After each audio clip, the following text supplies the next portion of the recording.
Sveiciens visiem no Latgales, no Stompaka purva, no Latviešu Nacionālās partizāņu apvienības cīņu vietas 1944. gada martā.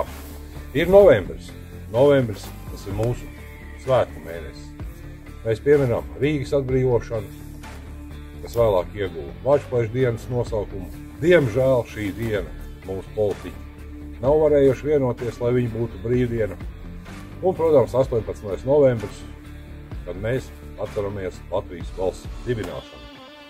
Arī šogad par Tēvzemi komanda esam nolēmuši vismaz reizi mēnesī publicēt kādu īsu video materiālu par kādu no ievērojamākiem Latvijas karavīriem.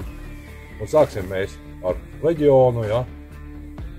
Un tāpēc sekojiet mums līdzi www.partevzemi.lv, Facebookā, Instagramā un Xā. Un gaidām filmu.